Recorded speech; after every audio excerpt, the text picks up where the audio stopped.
Hey everybody, and welcome along to this week's edition of the Irish Golfer Podcast. Peter Finnan here, and joined by Ronan McNamara. Hello. How are you getting on? I'm good. Are you? Yeah, I'm enjoying watching golf again. I'm in good spirits. Making golf great again. Yeah, Trump's doing it. He is doing it, isn't he? I'll get into that later now. There's a bit to catch up on that, but good week, good weekend. Yeah, I watched the ending of the Qatar Masters on Sunday morning, and then I watched pretty much all of the Waste Management then for the 4 days, really, to be honest, especially last night. So it was a good weekend's golf. And football? We won't talk about that. Meath weren't playing, so there's nothing to talk about. Nothing to talk about. Jog on. Plymouth Argyle. Yeah. Who are they? Yeah, exactly. Plymouth dumping Liverpool. You were over at the Cup game, actually, weren't you? You were over at the Spurs match. I was at the Spurs match, yeah. God, Spurs are a disgrace. They're very Spurs. They're actually disgraceful. There was, it's actually, I was saying this to the lads in a couple of group chats. It was genuinely a privilege to watch It's Tottenham as a concept come into life. Like, Liverpool were 2-0 up, 2-1 up on aggregate, and you're thinking, right, Spurs get 5-10 minutes here, they're going to get a goal, it'll change everything. And they didn't make any effort whatsoever to go forward. It was just, to see It's Tottenham live and in the flesh is something I'll never forget. That's harsh, any Tottenham fans listening, but yeah, all right, on to the next, into a final. Yeah, it'll be a good one. Newcastle, fancy your chances there. I don't know. And then FA Cup, yeah, we won't talk about FA Cup for both of our teams. Listen, we're both top of the league. Leeds top of the league, Liverpool top of the league. We've bigger fish to fry. Bigger fish to fry, yeah. Anyway, let's get back stuck into the golf. Yeah, I suppose before we get stuck in, let's give a shout out to the podcast sponsors. I suppose I better do that, since they're paying the bills, keeping the electricity on. Flowgas are official podcast sponsors here, so visit flowgas.ie and see what packages they can offer for either you personally or your business. They support golf in a huge way right across the season, sponsoring players right up to some of our top touring professionals, right down to supporting the amateur game at some of Golf Ireland's elite championships across the year. So visit flowgas.ie to see what they can do for you. They do gas and electricity. Gas, man. Dual fuel. So yeah, get stuck into flowgas.ie, have a look and see what they can do for you. Right, I suppose we get started with the Waste Management Phoenix Open. This was great. It was great, really, wasn't it? I wasn't expecting this. No, but even like looking at last week's signature event, there was so much going on everywhere. Like, it's Spieth just being Jordan Spieth. I mean, like, what a day to be a Spiethian. I mean, this is just prime stuff. And then Detry as well. Like, you couldn't help but root for him because he's been close so many times in Europe and on the PGA Tour, and to see him get over the line and so easily in the end as well. Like, I think everybody was expecting him to throw in a clanger here somewhere, or three putt something, or he blew them away. Yeah, he just absolutely tore them a new one. And he's been a Ryder Cup contender for years now, but this just rubber stamps it as well. Yeah, like 65 at the weekend is a serious fact. There's not many guys, and I would agree with you. Great to see him. I was rooting for him so much. Great to see him get over the line. There's not many guys. Like, I would have always had Detry as a bit of a, not quite Sebastian Soderberg now, but he leaks a bit of oil coming down the back nine. You know, he struggles sometimes to get the job done. But to do what he did at the weekend and coming into the final round, sitting on a 5-shot lead, and what's the best way to win? You go out, attack is the best form of defence. Puts the best round in on Sunday when he's already leading by 5 shots. Like, that's a statement. Yeah, and like a couple of lads were trying to get close. I think the gap was down to 3 at one stage. No, it was down to 2, and then he birdied 15 just after Berger had birdied to go 3 up with 3 to play. And I think that was the real settler for him, because it allowed him to hit that shot into 16, which was just outrageous under the circumstances. And then he took on the 17s, in fairness to him as well. Went for the green when he could have easily just laid up. And then great to see him finish with a 3-wood as well, just nailed it to the first. Great to see him finish in style then with the birdie on 18. And I thought it was really nice to see Matt Wallace, Bobby Mack, Ryan Fox and Christian Bezaden, who'd wait for him on the 18th as well. Because I do like to see that the Deep World Tour link in America. It's cool. No, it's really, really good. No, like such a flex. Like, he put that field to the sword. Like, this is a statement of all statements. Birdied the last 3 as well. Like, pull away even further. Like you're saying, just a classy thing to do. And yeah, like, it's one of those things that he wins like that, and you go, where was this before? Like what? Yeah, that's not your first win on the PGA Tour. Like, how can you do this week and not have done this before on this level? Yeah, he couldn't get over the line at like a KLM Open or something a few years ago, or whatever it was. Like, the last time I remember him winning was the World Cup, and that's going back like 2017 or 18. 2018, yeah. But like, I think everybody knows who like watches golf, you know, is a diehard golf fan, knows that Detry is capable of this. But obviously just hasn't produced it enough, and like it probably is career changing, even though he was already like a top 50 standard player. He moves up to 22nd in the world, which is the highest ranked Belgian ever. So it just shows you what he's achieved. It's class, really is class. So we're on the Ryder Cup Detry watch, yeah. Yeah, like I would have been for 2023 as well. But again, like you're not really going to put yourself in the rearview mirror if you're not winning.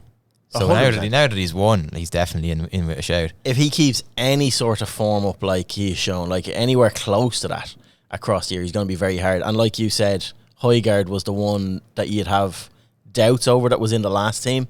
But yeah, he has definitely catapulted himself right up there into the mix. And really good. Yeah, I really enjoyed this, outside the winner.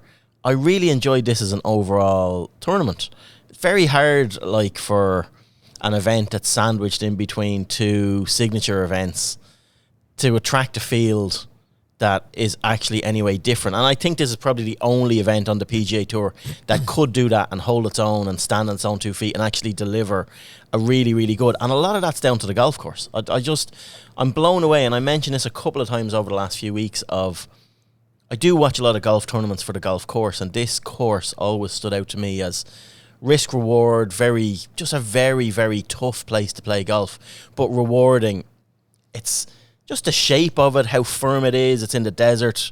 If you take away all the stuff that I used to hammer this tournament about, like the crowds and lads just getting pissed up, like this was a piss up fest. Like it wasn't necessarily known on the PGA Tour to punters anyway as a golf tournament. It's just a piss up. Like it's like may as well be going to a festival or a concert.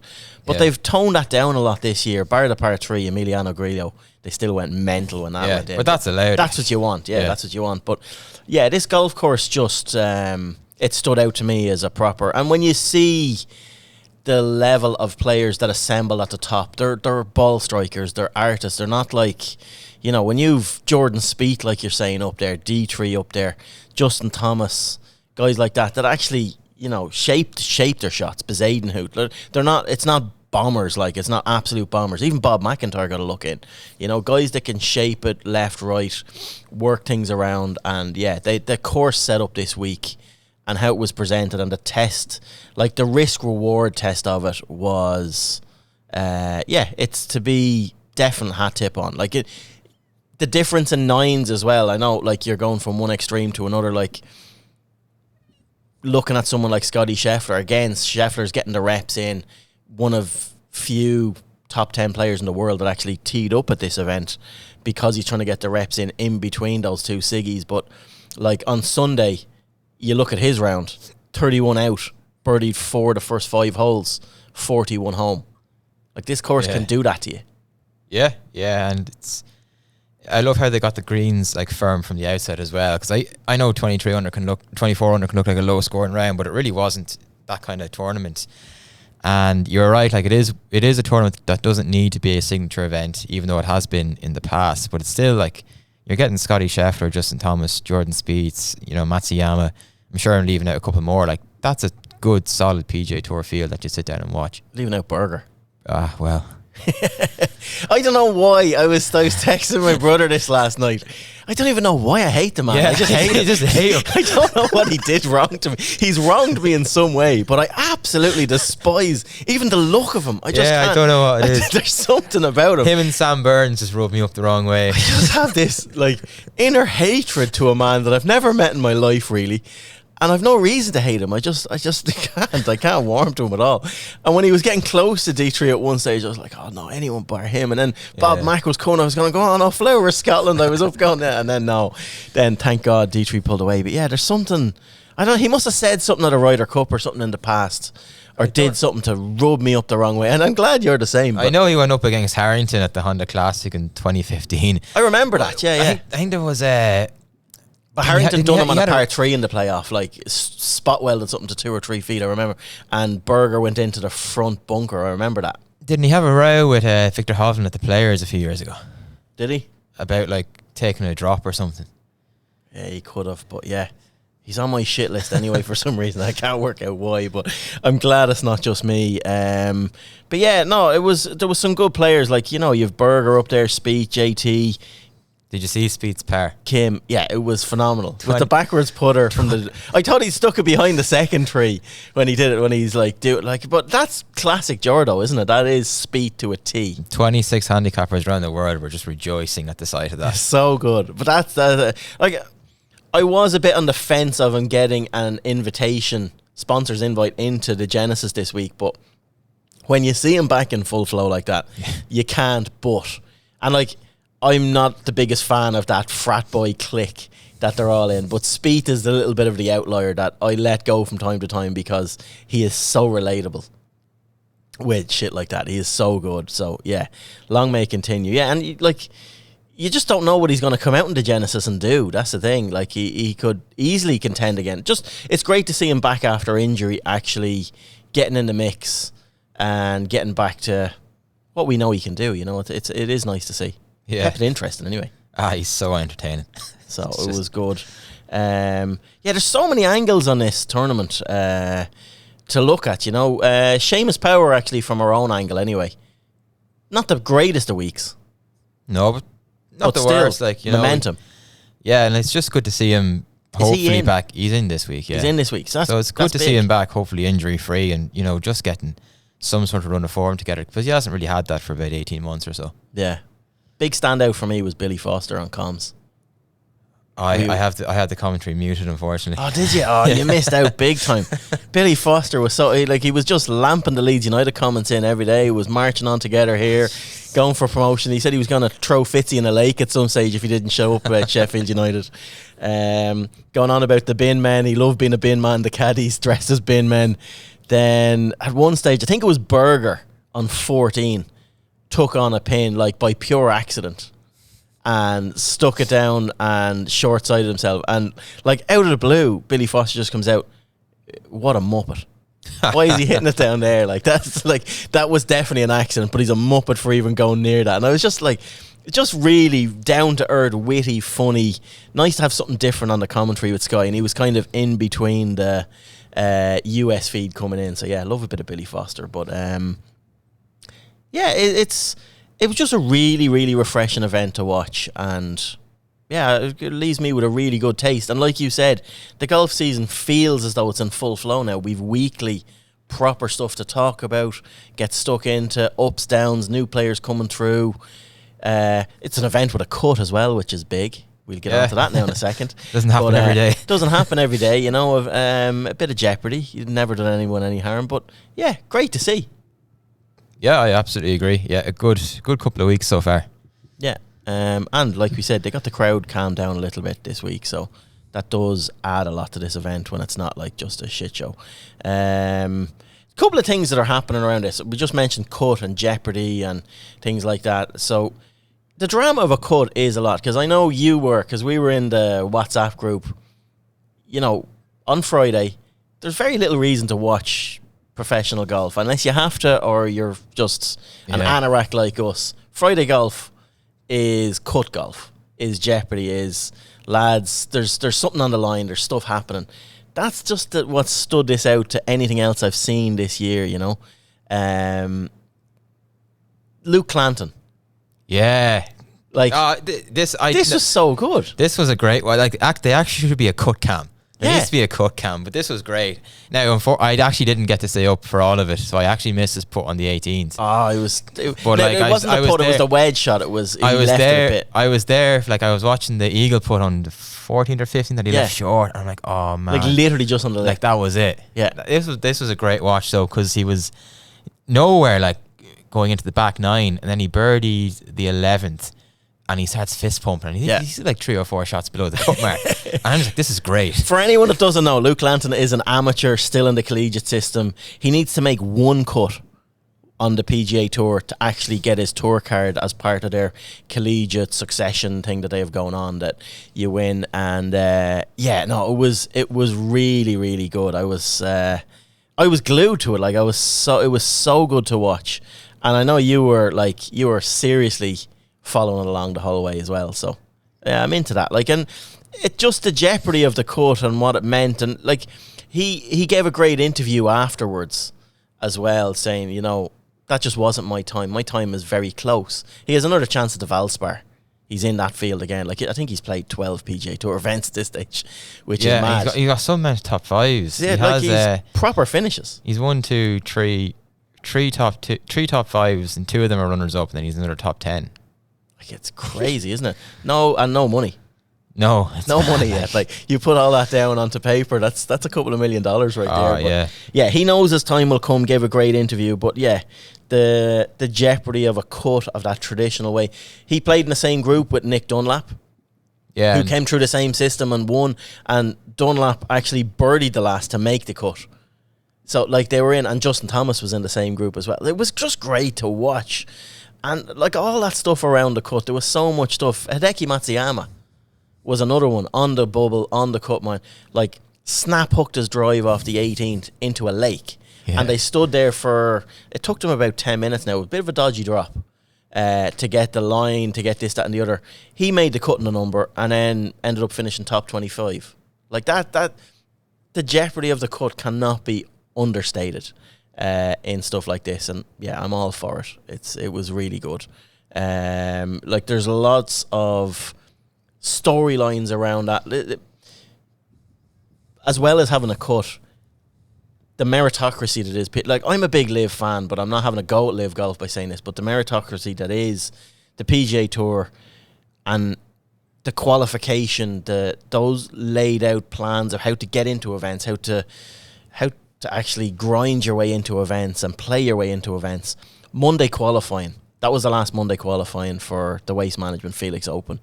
And it's sad to see, like, these entry points into the top table of golf are just being eroded.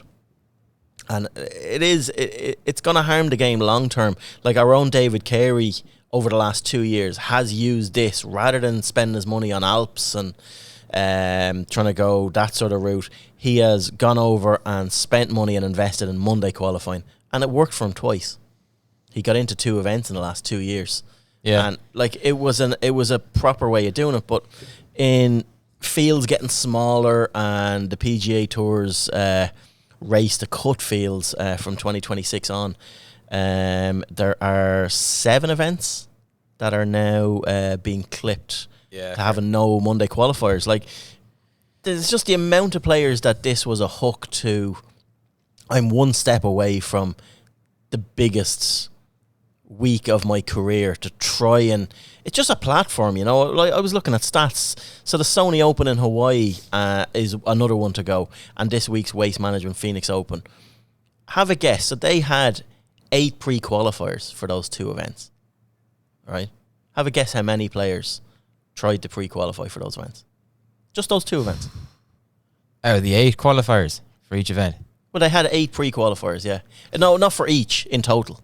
So you have pre-qualifiers, then you have the final Monday qualifier, so you have to try and get into the Monday queue. Oh, in the hundreds anyway. 672 players. I was going to say 450. So 672 players tried to qualify for just those 2 events. And because the PGA Tour are slimming their fields to 120, they're not going to have these. So, like, then there's some others that used to have 4 spots, like the Valspar, Houston Open, Valero Texas Open. That's one of the ones David Carey took advantage of. They've been reduced from 4 to 2 slots. So it's just eroding away that access and entry. And even this week, to make a case in point of it, the guy that won the Monday qualifier this week, Will Chandler, finished tied 6, 315 grand. It's his first paycheck of the year. And he played with Scotty Scheffler in the final round. Like, there's so many storylines. And Harrington hit the nail on the head last week with comments that he made about cuts and about watching people on the cut line and this just Monday qualifying, all this, and you just follow like Monday qualifying, you just get a camera and follow these people around because this is their life, this is their only chance, and the highs and lows of that, like that's what Full Swing should be. Yeah, there should be a Full Swing series just on that element of golf, but they're eroding it away and they're getting rid of it, and it's very sad to see. In many ways, like having that would be even more like eye-opening and insightful, because like it's going to be, the new Full Swing will obviously be focused around all the top players in the world because they want the views, but for people like me and you, sure, we know what happens. 100%.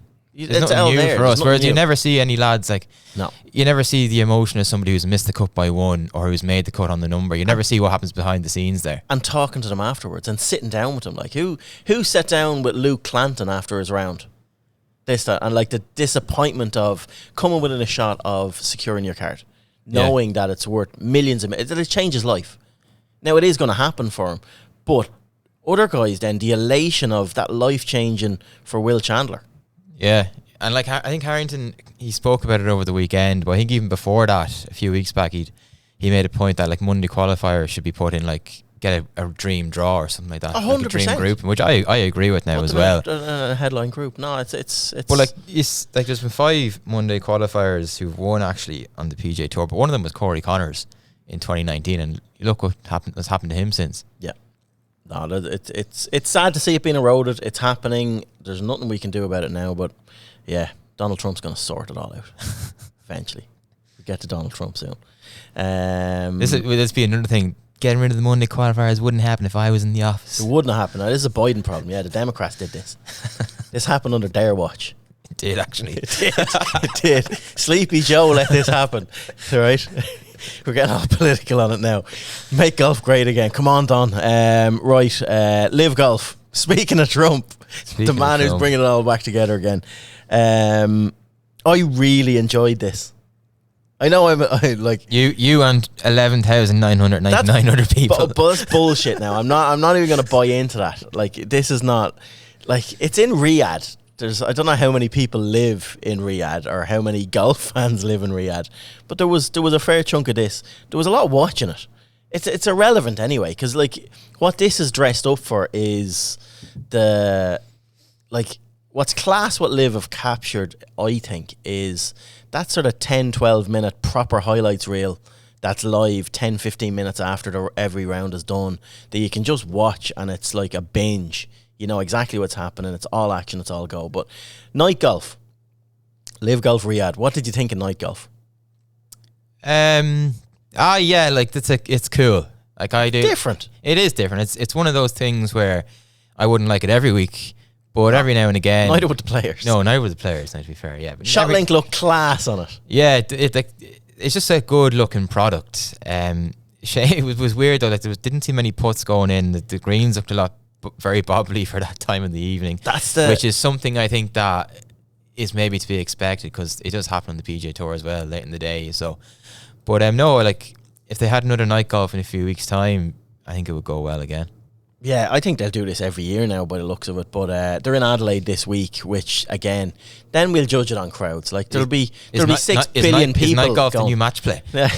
6 billion people will go to Live Golf Adelaide.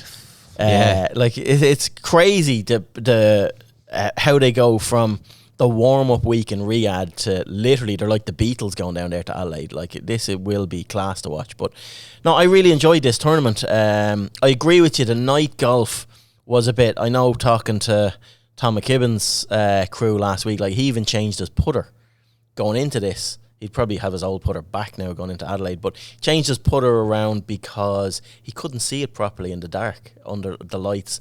On the greens, it is hard on the greens, and Moronk done really well to win this tournament. Someone you've been hammering for the last year that don't do Moronk on it. You've been absolutely calling him out in the can. But I don't think if this was a daytime tournament, this is a mad statement. There's an asterisk on his name now. No, but yeah, there probably is an asterisk beside it. He hasn't won in the daytime since the Irish Open, or since his last win. But Moronk, I don't think if this was daytime he would have won this tournament. Because the amount of putts that were missed inside 10 foot, like lads just couldn't work it out. Like John Rahm especially, like see the putt he missed on the last to put pressure on, like just how does that go that way? You just can't see the breaks the same, so they need to look at, I don't know, amplifying the lights in around the greens a bit better, or the shadows just play with your eyes a bit. But yeah, it's not going to catch on all the time, but yeah, I'm all up for it once a week. But no, Moronk done really well. He had a bit of a shaky turn coming in around 10, 11, 12, 13, like looked as though he was throwing it away and there was a bit of heat coming after him, but no, he done really well. Go Cleeks, you know, we're all up there. Laurie Cantor won the week before back, you know, so they've done the whole new look now, the Cleeks, nice little new logo, their gear looks class. Yeah, the range goats are booming. Legion 13 are flying. Oh, they're going to run away with everything. They're a proper team, aren't they? They really are. When you look at it, like it is, like every one of their players performed.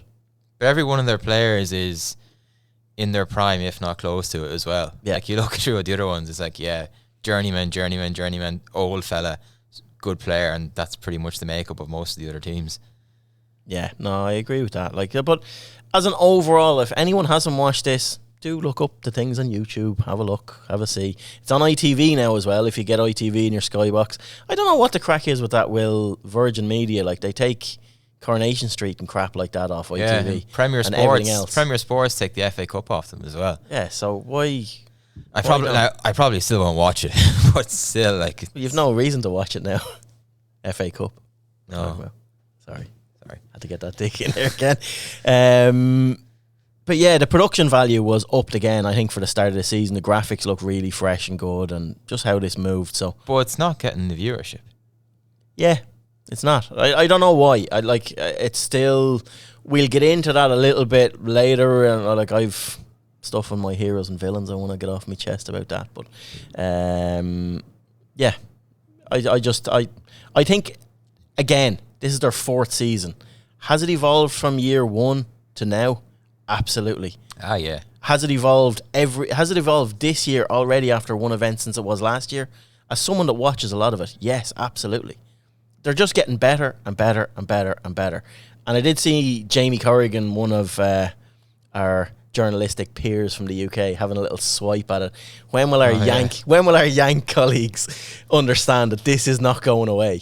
It's going nowhere, and then they come back at him saying, "Oh yeah, it is going nowhere," and you're just going, "Oh, lad." He said that was supposed to be a direct message to one of his mates, but he is right. He is right, and they're not going away because the last 6 or 7 days they've been legitimised. They have, and by getting the US Open exemption, now they're going to get one to the Open Championship. They've already been getting their special invites, but like that just shows now there's a direct link between Live and the major championships, and it's specifically for them, which I think just proves that there's some sort of agreement or peace deal, whatever you want to call it, is imminent. Trump. But that's just happening. He's literally going into the DOJ and said, right, if you don't approve this, you're getting sacked. But even like their whole recruitment policy over the last 12, 18 months, I know they've got Rahm and Hatton, but like they've been going after the likes of McKibben and younger players as well, which just shows that they're trying to hang around for the long term. Really good. No, really good. On McKibben, great first week. Financially, yeah. I know, I read you put out a piece and other people. I actually went and checked it up. He doesn't get the 750 grand. So it's still a massive week for him. So I'll go into exactly why in a second. But so he has made $285,000 for his tied 10 finish. Looking at it there, like he didn't do much in the final round. He got off to a great start. 3 rounds. He'll get his act together, and but for a first week out, he's been on tour 4 years now. That's his third biggest paycheck, including his win at the Porsche European Open for 15th. For whatever it was. Was it 15th? Tied 15th. Tied 15th. So that's his third biggest paycheck. When you put that into context of people giving out about why he went, and layer that on top of the context of the level of what events he's going to get into, and all of the stuff we've just talked about tournaments being eroded, and golf is about different levels, and people that are around the game now. Like, you work so hard, like an amateur works so hard to get to turn pro, and you're top of the queue as an elite am, then you're down to the bottom of the queue on the Challenge Tour. You're getting shitty draws. You work your way up in the Challenge Tour, you qualify, then you're onto the DP World Tour, and again you're back to getting shitty draws, and you just don't know where you're going. You can't plan your schedule. You have an awkward category. Don't know where you're going, where you go. Then you work your way up. You start to make decent money. You finish top 10. You get to the PGA Tour, and then you have all that uncertainty again. And people are saying, "Oh, he's given up on all this, and he's given up." He is giving up on certain elements of it, but if you actually look at it, like we're talking about, season starts this year, signature events. That's what it's all about on the PGA Tour. He was into none of them. They're saying, "Oh, you're giving up a chance to play with Rory and play with this." He probably would have played 2 tournaments that Rory McIlroy's in the field of. Yeah. You get shitty draws on a Thursday, either really early or worse again, really late, that you don't get finished because the fields are too big and they're too slow, and it gets dark and you have to come back the next day and play whatever, round and a half, and you're playing at the worst time of the day when the greens are all trampled. Like, you have so many levels to went into this decision of Tom McKibben going to play, that if people actually stood back and looked at the certainty Liv were giving him, you'd be a fool not to take it. When you put it like that, yeah, like there obviously are merits for taking it, and like even thinking about the way the PGA Tour are putting a squeeze on cards, like there's actually, when you think about it clinically, like there is no guarantee he would have kept his card. There's not. They're eroding away their own product, and he was given a money plus a guarantee of making more money with playing with the best players. And you just think of what's he going to learn, right? So what I was saying about he doesn't get the 3 million, like the split of the 3 million team money, that goes into an expense account for the teams. So over the year, and they run all of their expenses through that, all their travel or whatever they're doing, their accommodation, how they get to tournaments, where they go. Their sponsorship money will come in there as well. They're going to make a lot of money in that account. And at the end of the year, then they split that from the profits, which is a clever way of doing it from both, I suppose, having a look at investors coming in to buy into Legion 13 or teams like that. So they've got a lot of stuff right financially and business-wise in Liv. So it's like a little pension fund for the boys there going every year. So it's really good. So he will get a massive payout, I'm assuming, on that at the end of the year. But for now, he just has to be content with his $285,000 for his tied 15th in week 1. Not bad. But yeah, it's really good. Other storylines on this. Did you see Westwood's penalty? Yeah. Good on him. Couldn't happen to a nicer guy. He was flying as well. He was actually having one of his best events. Like, he was well in the mix when this happened. So explain what happened for anyone that wasn't watching or isn't into it. He drove it into the hazard, and he thought he could play the ball that was in the hazard, took his drop, but realised it wasn't the ball he was actually playing with at all. Yeah, because when he got to the green. Yeah, it's mental. Would you do it as an amateur in your own golf club?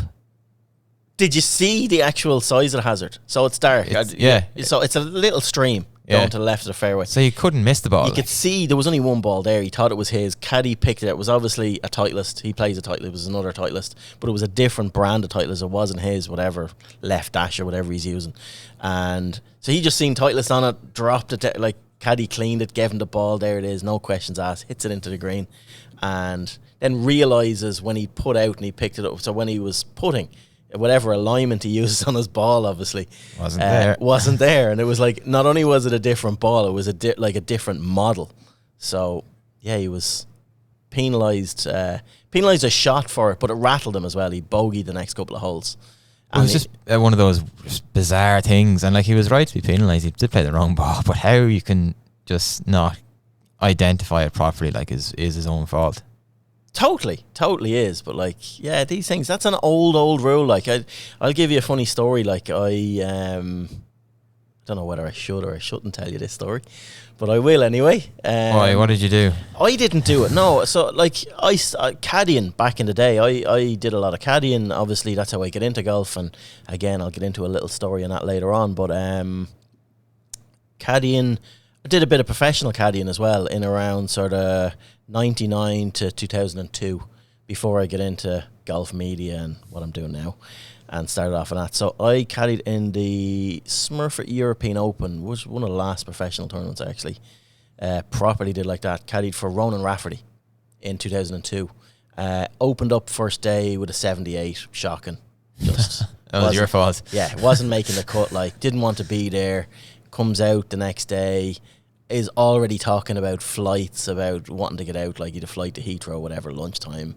Wanted to make that. Is not going to make that in the round. There is a rule similar to this about changing ball. Back then, you're talking about like it's Pro Vs and they're, you know, that's around the transition time from Pro V, from Balata, Tour 90, Tour 100s, long before your time. Much spinnier golf balls, moved a lot more in the air. So what he did was we started off on the back nine on the second day.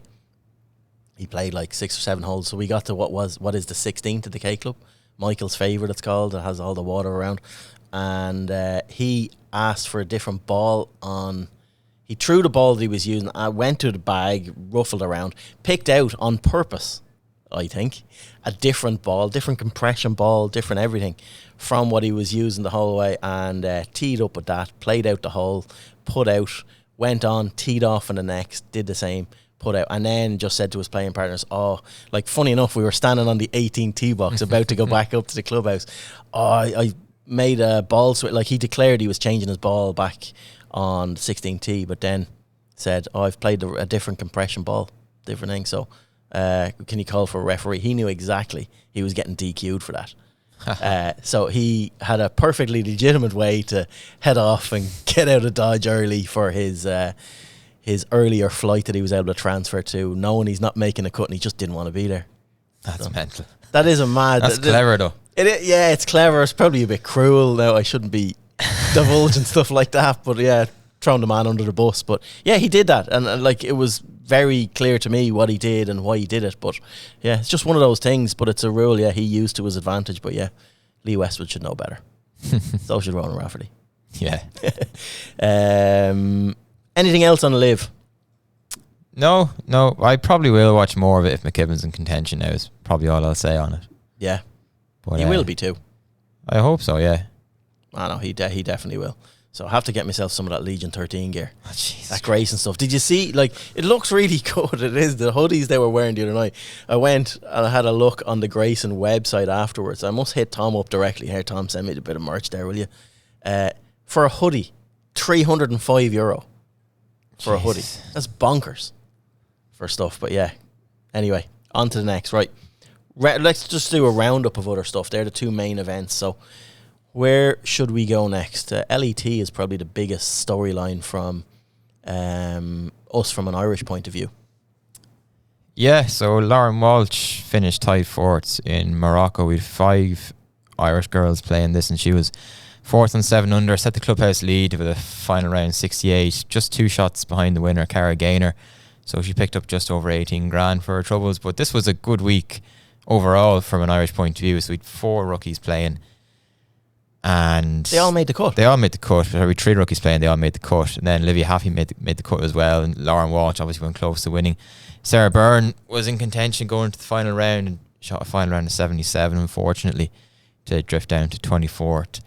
But like, it was good. Annabelle Wilson made the cut, Anna Foster made the cut as well. So like, as starts go to a new season, this was pretty much up there. Outside of a win, you couldn't really ask for much more.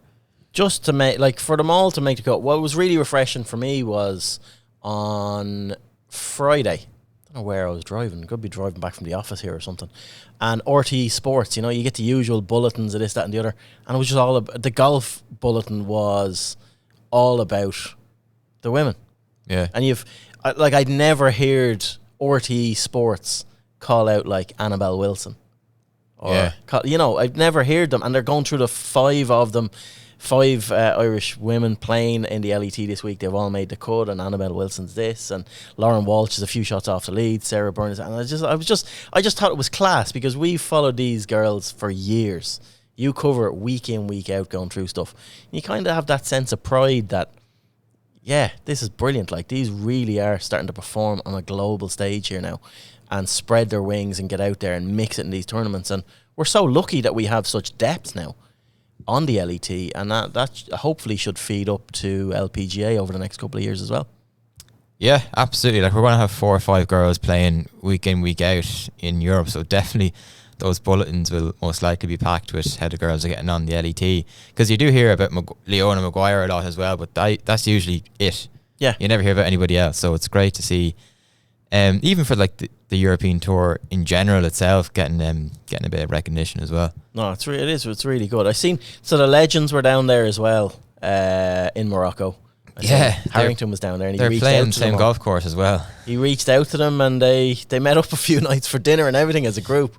Yeah, that's just textbook Harrington, isn't it? Like, there's a real, I don't know, an Irish connection on tour, whatever it is. Like, whether he was taking Larry under his wing a few years ago, and now he's just offering himself out to the girls as well. And I'd say the advice he gave them is invaluable. It's so good. That's why we're so lucky to have someone like Harrington. Like, he was like a father figure to Lowry and stuff like that. I don't know, he won't like me saying it, but he's probably like a granddad figure to them girls now going out there.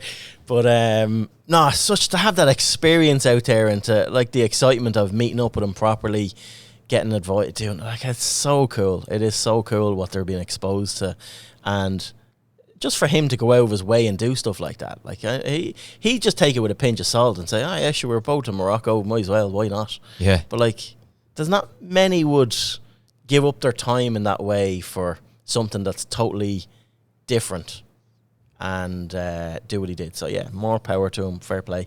Always love a good Porrick Harrington story. But he finished. Jimenez won that tournament, I seen. Yeah, Miguel celebratory cigar I saw afterwards as well, which was funny. Like, he's some man. The mechanic. Challenge Tour. Nolan's run comes to an end. Yeah, so we'll just not bother covering that tour for the rest of the year. Look, it was bound to happen at some stage. Like, he was in a decent position after round 1, but just couldn't keep it going. Maybe just ran out of gas, because when you're contending for 2 weeks in a row, it does take it out of you. But now he just kind of has to wait now and see where he's going to get his next game. Yeah, I know the Alps Tour starts next week or the week after that, so he might go play there to kind of keep himself in check. But it's been a great 3 weeks for him. Still, like, you know, he really has the learning that he's done. I was surprised with, like, it must have been something physically or something. I know you'll talk to him probably during the week, because he didn't open in 69. He was only 3 shots off the lead. He was well in the mix and like talking about, and then he just didn't have the best second rounds, missed a cut, game over. Yeah, 69.75. I'd say it probably was something physical. It's near 40 degrees. Just so tired. For 3 weeks there, yeah. But look, there's worse places to miss cuts than being in South Africa in 35-degree heat. Yeah, no, especially when you look at what's out there. That's why people should be looking up flowgas.ie. You know? Plug. But no, it's good to see, like, he has a lot of starts in the bank later on the year from Golf Ireland as well. Through what he has done on the Team Ireland stuff and bits like that. So no, we're gonna see a lot more of Liam Nolan throughout the year. So yeah, just good for him. Hopefully, like you're saying, it's the gaps that kill you. Yeah. It's the gaps of not knowing where you're playing or when your next competitive start is that stop that momentum, and other guys are kicking on. And, you know, if you're in a field, you know, we seen it with Alex Maguire last year. When you've nowhere to play and then you don't take advantage of the times you are playing, you end up in no man's land. Yeah. So, no, that's all good. LPGA, Leona? Yeah, Leona bogey-free weekend to finish in a share of 19th place at the Founders Cup. I mean, this was great to just build on that top 10 she had last week. And there's no doubt she's definitely moving in the right direction. Like, it's been a very, very good start. I know she was nowhere near the lead, but she made the cut by 1, and then she just powered on over the weekend, and bogey-free is pretty good going. No, she's starting to show signs.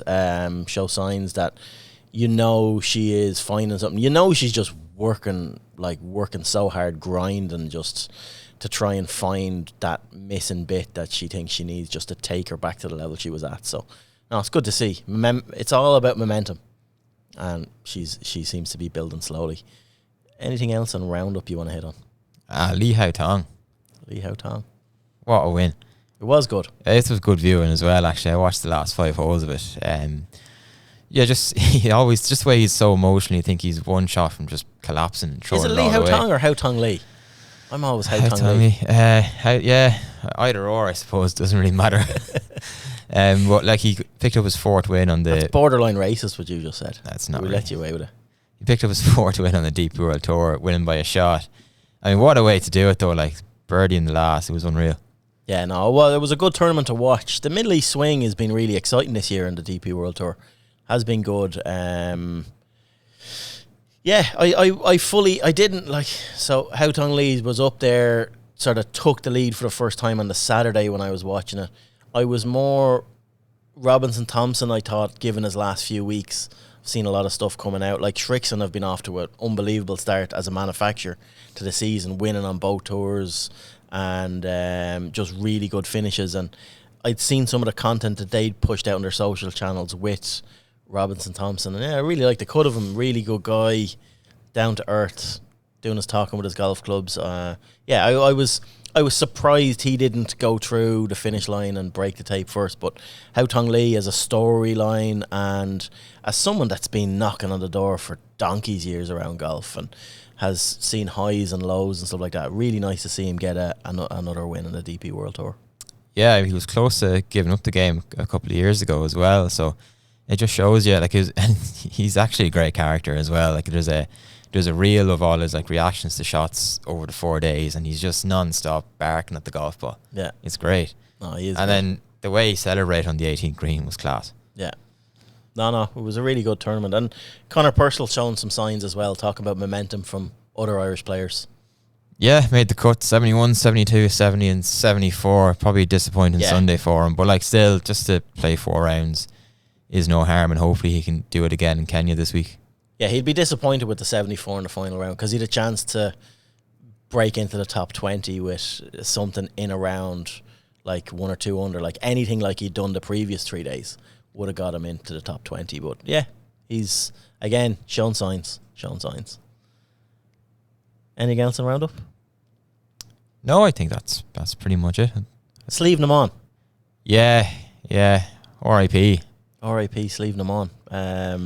For anyone that didn't see, we broke a story here on Friday when Slievenamon Golf Club sent a letter out to their members saying that they were actually closing this year. So from the end of March, it will no longer be a golf course. They're refunding any members that have paid and letting people go. I was surprised with that they had listed on Golf Ireland website as only 1,200 members. I remember before they would have had in excess of 3,000 members because they specialised in this distance 150, 170 euro membership. And it's just a business model, I suppose, that has caught up with them. The letter was debatable as to reasons and stuff like that. Having a right go at I don't get what iGolf would have to do with it. Neither do I. Surely that 3-year rule has prevented clubs from going under so quickly. But people's perceptions, I spent like hours on our social media channels over the weekend. People's perceptions of iGolf claims as first victim and stuff like that, and they've highlighted iGolf as a problem in their letter, whereas I just think they're being a little cheeky with that. But is not offering cheap distance membership to people over the years sort of an iGolf in a way? Because if you're living in say Burr or somewhere, I'll go play Slievenamon instead of joining Burr Golf Club. They've members. I'm assuming they'd members as far away as Donegal, as far south as Cork. Slievenamon would have, but yeah, people game the system, and there's no doubt Slievenamon harmed other golf clubs by selling these memberships. You know, I'm sure courses around Tipperary weren't too happy with how they had to price their own golf and offerings based on what Slievenamon were doing. But yeah, so they're selling the golf course land as agricultural land. Reading between the lines, it's right beside Coolmore Stud, and they own everything in around that. So you don't have to be a rocket scientist to work out it's probably going to be part of Coolmore Stud.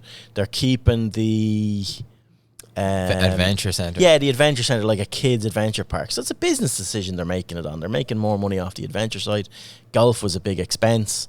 Found it hard to get work. The people that are there now that issued the letter have only been there since 2018. So they bought at a tough time.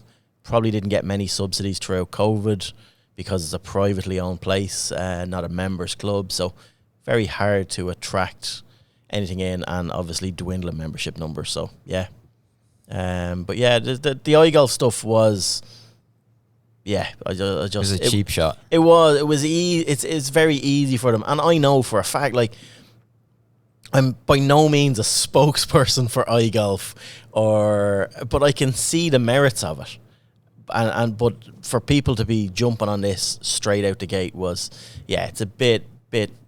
You're just showing a lack of education around what the actual system is, and how it is, and like iGolf, for all that people are giving out about it, I know already people have started to transition into golf clubs. So people that have joined iGolf have been there a few months and then decided, you know what, actually I'm going to join a golf club. It's happened in my own golf club that someone has come in from iGolf already. So that filter system that they're designing it for, that people don't want to talk about the positives of, is actually happening. So, on to the next. Rant over. I don't know, is there anything else to... But I have to end that by saying it is very sad to see any golf course closing. Yeah, of course. We don't want to lose any golf courses, but... Because you see what's happening in Scotland with all those golf courses closing. You don't want us to end up being like that. And I don't think we will, but And especially cheap golf. Especially easy to get into, attainable golf that someone that has never played golf before. Slievenamon was perfect to go up there and pay 10, 15, 20 quid for a green fee. Get out, whack balls around. Not mad on dress codes and stuff like that, easy to get into the game, see if you like it. If you do, you do. If you don't, you don't. And golf needs that, and Golf Ireland need that type of product to help getting people in. So just want to leave it at that and Slievenamon. We're not having a dig. It's not a positive thing that a golf course is closing. It's far be it. It's quite the opposite. Yeah, absolutely. Yeah, agree with that. That roundup done. Are we into heroes and villains? We are. I'm ready to go again. I feel you're ready for heroes and villains this week. I do. I'm ready. I've never been as ready. I have a big villain this week. You have a big villain. I have a little villain, but I have big heroes. Okay, go for it. So we'll do villains first. Okay. All right. So after my last week's bald watch, old man shouts a cloud on Malbon, I have to call out Ricky Fowler for thinking he's in the army. I feel like the fashion police. Oh, yeah. Did you see him on the first day of the waste management? No, I didn't. That's the point. I can't believe I fell for that one. That's 2 weeks in a row you've got me with dad jokes. For God's sake. Anyone that didn't listen to last week, what was your dad joke last week? Remind me. What do you call a man with a seagull on his head? What? Cliff. Oh my God. You need to grow up, son. You need to grow up. Pull yourself together. Right? Right, so you didn't see Ricky Fowler. He was wearing full-on army camouflage, top to toe on the thing. So I can understand why you didn't see him, But I have to call him out. It was hideous. It was horrific. He should know better. So he's my villain. Who's your villain? Oliver Fisher. Okay. Now, as a disclaimer, I absolutely get that some of these pros are just randomly plucked to go on TV and do punditry, and I think it's probably a thankless task at times. You're asked questions you probably don't know the answer to. But he was on there during when CBS were taking their break and they go back to the Sky Sports studio, and Sarah Sturck's talking about Donald Trump and Adam Scott and Jay Monaghan meeting together and obviously negotiating some sort of peace deal. And she asked for Ollie Fisher on his take. And this is the man who shot 59 in the DP World Tour. It's this man knows more than anything. More than anyone. Cutting edge stuff here. And he's Adam Scott, great man to have in these sort of negotiations. Will bring a huge calming presence to the table. Got a great golf swing. And I'm just there what in God's name has Adam Scott's golf swing got to do with negotiations? I just thought it was a terrible thing to say. So he gets villain status for that? Yeah. Wow. That's harsh. No, it was stupid. Right, your hero. My hero, I was going to say Queen's Park, but it has to be Golfy, doesn't it? Could be Plymouth. No. If you want to go that line, or Millwall. My hero is Jordan Spieth for the backwards putter. Absolute, just, box office prime Spiethy and stuff. This man can win majors playing like this. That's what's so great about him. Yeah, it's the relatability of it. He's there on Saturday, barely missing a fairway, and he couldn't hit a barn door with the driver on Sunday. No, it was great to watch. It was really good to watch. I have two heroes. One of them, a little bit more of a personal. I'm heroes being, but anyway. First one is Donald Trump, the Don, the D-man, whatever you want to call him. D-man. What he is doing for trying to pull things together. I'm not I flip-flop with Donald Trump. Loves some things he do, hates some things he does, but his heart's in the right place when golf's concerned, and I just found it so interesting. I'm giving him hero status because he seems to have converted Brandel Chambly into someone that is open to live and golf coming together. When you read what Brandel has put on record over the last 4 years, what he said, some of the vomit that's come out of his mouth, and he speaks some truth, and I have a lot of respect for him, but just when you hear that one game of golf with Donald Trump has the man's head turned, and he's I'm not going to say he is he basically said he did change my mind. So yeah, when Donald Trump lays it skinny on you like that, brainwashed by Biden again. Brainwash, yeah, it's the Conservatives. That's it. But like Trump, like in his way of doing it, and Chambly said it. He was going on like every hole he'd say, but what's your problem with Live Golf? What's your problem with this coming together? Or what's your problem with the Saudis? And like he obviously went through the regime and like the source of the money. And when Trump just lays it skinny with you, like they've 32 trillion worth of oil underneath the sand. And they want, like, they're a massive part in the economy. They're mad to bring golf together, and explained about Yasser Al-Rumayyan, and like he loves golf more than you and I put together. And like when he was hit with the facts like that of like a president, just every single hole Chambly said just going at him. So yeah, good to hear. And so your next hero? My next hero is a bit of a personal one. I spoke about caddying earlier on. And it's kind of why I get, like, I don't know, how did you get into golf? We all have a get into golf story. I think it was bashing a tiny little 9-iron with my dad in the driving range or something. So I, like, and a lot of people's parents get them into golf, whereas my parents, like, golf wasn't a thing. I was the first golfer in our family, like, going back ever. So the K Club opened up. From Maynooth, K Club opened up the road in 1991. Came to 1994, I was 13 years of age, looking for a job. Heard that there was caddying available up in the K Club. What's caddying? Go up, carry someone's bag around, keep your mouth shut, walk around, carry their clubs, clean them, give them back. Great. Easy money, I thought. So go up. Made inquiries through stuff, so we're going back 1994. Went up and yeah, you queue, like cycle up at 4 o'clock in the morning, 5 o'clock in the morning on a Saturday morning, queue in the caddy master's hut, and then there's like a ticketing system, next out, and you get a member's bag or you get a visitor's bag, normally members at that time. And yeah, it was kind of my first exposure to golf, and the very first, because I remember it really well, the very first player I caddied for was a guy called Matt Doyle. And Matt Doyle was a scratch golfer. So I didn't know it at the time. He's like ex-professional tennis player from the 80s, one of Ireland's most decorated tennis players. Played like in Davis Cup and played in all of the Grand Slam championships representing Ireland. Originally from the States, but this guy was an absolute baller on the golf course. Like scratch player back in 94, playing with like older equipment and all that, could do anything with a golf ball. Real charismatic guy, real nice guy. And that was my first exposure to golf. So it's obviously, I went away with a good taste in my mouth. You're going, someone who had a ball and a string. It encouraged me to come back again. And yeah, I'm not saying that it was just Matt that got me hooked in, his £25 that he gave me as well to keep me coming back. But I met a lot of great people back through. I continued caddying in the K Club right up to 2002 before I started embarking on the career that I'm in now. And that was my first exposure to golf. So yeah, he kind of stuck out, and I kept in touch with a lot of guys that I've known from back then. So he passed away on Friday at 70 years of age. And it kind of was a weird one in WhatsApp groups and talking. And when I actually thought about back to that, my first interaction with golf, and it was him. And yeah, it was just, it was a really nice guy, but an absolute, from an athlete's point of view, a golf pervert.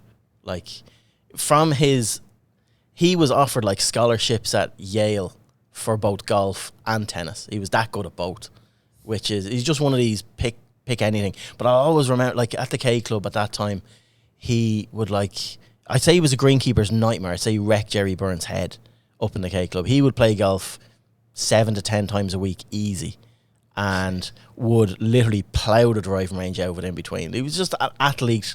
He was just immersed in the game, an absolute range rat.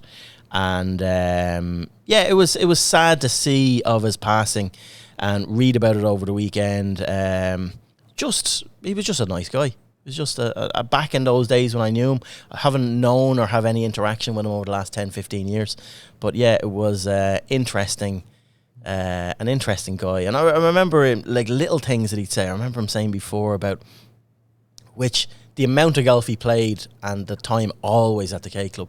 He eagled every par 4 and every par 5 on the course. Jeez. And 2 of the par 3s the last time I had heard from him. So, like, that is a phenomenal, and I wouldn't doubt him for a minute. That's phenomenal, yeah. Phenomenal stuff, like an absolute range rat.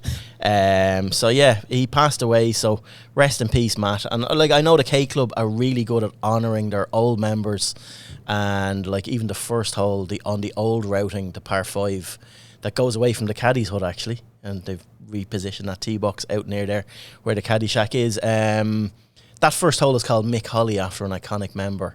And there's a bust of his head in beside. There was anyway the last time I was there. So they're really good at doing that, and I really hope the K Club do something special to mark someone like Matt, who I feel is like a fabric of what the club was built on back in the day and stuff like that. There's a big tree down the end of the driving range overlooking like the chipping green. If you know the K Club driving range, the end where the chipping green is, you've been down there bits getting lessons. I know you're sneaking in. That big tree there, that's like. He was such a range rat, he just ploughed that driving range out. So a little plaque under that tree would be a nice little way to mark someone who dug holes for donkey's years in that range. So, yeah. No, rest in peace, man. He's got so many accolades on the tennis side of things that from the golf side of things, he's had an impact on other people, and just me being one of them, and that was it. So I said I had to give him a shout out. Yeah, no, fair play. And rest in peace, obviously, as well. 70, it actually struck me there. I was like, Christ, 70 is hard young still, like today's day and age. Yeah, it is, especially for an ex-athlete and stuff like that. So yeah, it's but yeah, it is young. But no, it's not a sad thing. It's meant to be a happy thing. But yeah, celebratory thing. Yeah, exactly. But no, that's it's quite a longer shout out than I'd planned and stuff like that. Yeah. But no, it's you just get deep into stuff like that when you think back. That's 2 caddying stories I've given out this week on the pod. But no, you form so many things through golf in life and stuff like that. So yeah, that's good. And I still, like I said, I'm still in touch with quite a lot of those old members at the K Club for different walks of life. So yeah, no, good to give him a shout out anyway. But yeah, anything else you want to hit on before we leave it? No, I think that was the ideal way to bow out. I think the ideal way to bow out. So we've a lot to look forward to this week. Live Golf in Adelaide, another signature event on the PGA Tour as well. We've Tiger Woods coming back. Yeah, it's funny, we just haven't talked about it at all because it just every year is a comeback, isn't it? I'm kind of sick of it at this stage, to be honest with you. You know I'm sick of it at this stage. I know, yeah. Like, we're kind of... But this is the thing. Tiger Woods, we're not on cut watch. He's playing a signature event. Yeah. We're guaranteed 4 rounds of Tiger. So, yeah, it has its positives, I suppose, for all the knocking I was doing of it earlier on. But... no, that's it from us. You can read about everything tournament-wise, Irish-wise, international-wise on irishgolfer.ie. Don't forget to have a look at flowgas.ie on their website for what they can offer you on the energy side as well, be it from gas and electricity. They do a lot of work in golf, like we said, and they sponsor us. So, yeah, great bunch of lads. Gas, man. Gas, man. We'll be back again next week. Cheers, Ronan, and cheers to you for tuning in. Talk to you soon.